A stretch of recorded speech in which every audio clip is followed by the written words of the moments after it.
Dia kok bisa tahu duluan gue dipanggil tanggal berapa? Emang dia polisi? Pertanyaannya itu jadi pertanyaan besar gue. Kok dia bisa yang menentukan dan tahu tanggal ini tanggal berapa? Kalau gue sih nggak pernah tahu. Kayak gue ngelaporin MZ dipanggil berapa, tanggal berapa gue nggak pernah tahu. Karena gue nggak pernah mengintervensi polisi. Gitu loh. Menurut Mas ini termasuk kebohongan publik nggak sih Mas William? Gue nggak tahu lah. Gue udah nggak bisa komen lagi tentang dia. Iya. Intinya pelajaran gue buat semua aja yang berlaku adalah jangan buat semua orang ya yang suka koar-koar tapi tanpa dasar asumsi yang jelas. Jangan membuat opini sendiri, jangan membuat asumsi sendiri yang membodohi masyarakat. Di mana semua masyarakat sekarang udah pinter, nggak bisa dibodohin lagi. Masyarakat udah tahu, kayak ngomong soal ijazah, ya. Ijazah siapapun yang tidak terdaftar di Dikti, tidak bisa dilihat datanya di PD Dikti, universitas tidak ada, mahasiswa tidak ada, udah pasti tidak legal. Udah simpel itu kok. Ya kan? Udah nggak usah banyak alasan-alasan lagi, udah masyarakat udah pinter. Sekarang ini berguna buat semua orang yang misalnya kalian kuliah, tiba-tiba data kalian nggak ada di PD Dikti, kalian tanya dong, tanya kampus kalian. Kenapa data universitas kita, data mahasiswa saya tidak ada di Dikti? Kalau sampai universitas juga nggak ada, dosennya nggak ada, kalian jangan berkoar-koar, tuntut itu universitasnya, laporkan. Ya kan, kalau kalian merasa sebagai korban, laporkan. Jangan malah suruh universitas malah dibela. Ini yang benar, orang nggak ada data di Dikti. Ya kan, sekarang siapapun, ya mahasiswa yang ternyata kampusnya tidak terdaftar, tidak legal, ya kan, laporkan itu kampusnya kalau kalian adalah korban. Ya kan, kalau misalnya ada universitas atau mahasiswa yang merasa, udah data gue nggak ada di Dikti nggak apa-apa, ya kalian jangan bikin kampus atau kuliah di negara Indonesia, bikin di negara dongeng aja buat siapapun.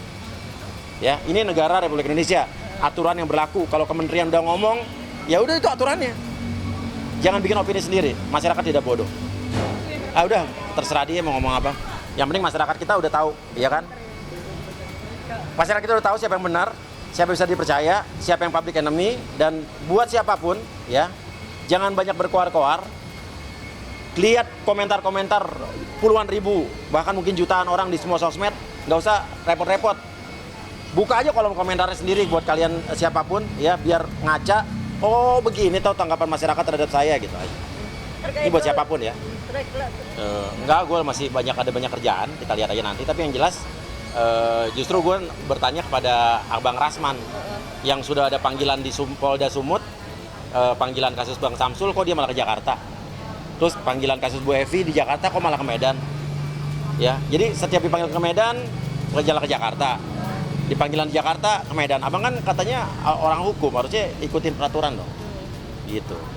Sebelum abang komentarin panggilan-panggilan orang, abang berkaca dulu apakah abang sudah menjalani prosedur hukum, udah abang dipanggil datang gitu kan. Gitu. Jangan abang yang komentar doang. Tanggal sekian Uya dipanggil, Denis panggil. Abang bertanya sama diri sendiri. Lu dipanggil, lu datang apa enggak? Gitu dong. Iya. Tapi bener kalau memang mau dipanggil, kalau gue kan orang biasa, kalau dia kan pengacara katanya, ya kan? Tapi kalau dipanggil pasti akan sebagai warga negara yang baik kan? Ya kalau gue bisa, gue pasti akan datang. Nah, jadi preskon kita hari ini itu dalam rangka satu terkait dengan laporan. Jangan, saya minta beritanya berimbang dong. Rame-rame melapor dengan Rasman. Jangan begitu dong beritanya. Rame-rame saling lapor. Nah, baru enak. Kan saya wartawan, ada yang namanya check and balances information. Kita harus ada asas keberimbangan dong. Apa itu? Rame-rame saling lapor. Mereka melaporkan saya melaporkan mereka. Kan sekarang LP saya ada 7. Uya-kuya tanggal 2 ini dipanggil. Tanya dia tuh, datang nggak? 2 Agustus. Denis sama Samsul Caniago tanggal 8. Datang nggak? Nah, proses panggilan lagi sebentar lagi insya Allah ini terhadap Saudara Richard juga di Agustus. Datang nggak? Laporan saya terhadap Pak Riki Sitohang nanti akan berjalan dengan Farhad Abbas. Nanti kalau ada panggilan datang dong. Dan sudah ditunjuk penyidiknya. Nggak ada intervensi-intervensi. Makanya saya malah sampai sekarang percaya Pak Kapolri sebagai pimpinan tertinggi, Pak Kabar Eskrim sahabat saya. Ya memang sahabat saya, memang kawan saya, memang saya kenal. Tapi bukan berarti beliau saya atur-atur, tidaklah, dan beliau juga tidak akan mungkin mengintervensi. Ini hukum, Pak.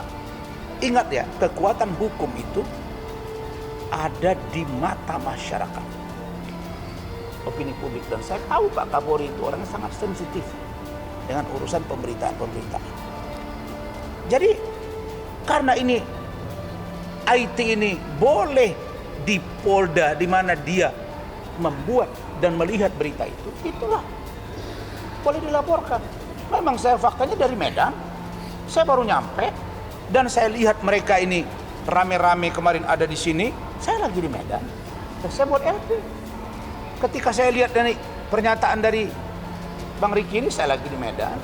Ketika dia wawancara dengan Uya Kuya, dengan Farhad, dapat unsurnya, saya laporkan itu. Saya sedang di Medan, ini saya laporin. Bukan berarti saya ngatur-ngatur di Medan, tidak dong. Clear ya? Nah, jadi terkait dengan laporan-laporan ini, mereka melaporkan saya melaporkan mereka. Terkait Claudia, gue awalnya kan termasuk terlambat untuk wawancara dia karena gue belum lihat buktinya.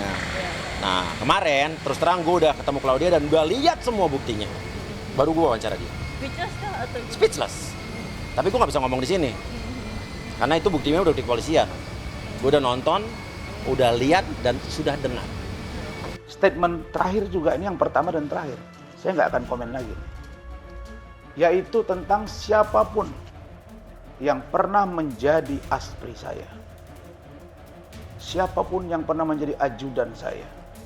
Yang menjadi driver saya. Yang pernah bekerja di kantor law firm saya. Sebagai managing partner atau wakil managing partner atau direktur pidana, perdata, bagian umum dan lain-lain, atau mitra saya katakan insya Allah satu pun tidak akan pernah kalian dapat kelemahan saya, karena kelemahan itu tidak ada. Dan saya memang manusia pendosa, saya banyak dosa, tapi saya setidaknya berusaha lebih baik dari orang-orang yang menjelekkan saya. Tapi yang paling penting saya katakan bahwa saya tertawa sekaligus senyum, namun sedih. Masa iya seorang Claudia Senduk mengatakan saya melecehkan dia, terus dibilang ponakan saya, sespri saya, membiarkan dia, bilang ada tamu mau datang. Ya Allah, saya ini, kalau saya bisa cek, saya, istri saya, tim saya atau saya itu biasa kamar suite dan kita bertamu dalam pengertian kita bertemu dengan aspri kita di satu ruangan, kita berdiskusi. Tapi kalau sampai mengatakan bahwa saya melakukan tindakan pelecehan, enggak, buktinya mana? Kamu yang mendalilkan Claudia, maka kamu yang harus membuktikan. Kasihan kamu. Jangan sampai kamu terjebak dengan skenario orang. Implikasi hukumnya kepada kamu. Lihat tuh, Farhad sekarang udah nggak ngomong lagi tuh. Karena mungkin dia pelajari, dia dengar, dia lihat sendiri apa kata-kata dia. Pikirkan itu. Kalau bisa kita ngomong seenak perut kita, menjelekkan orang, kalau udah enak kali kita bernegara ini. Jadi, Claudia, tunggu bagian.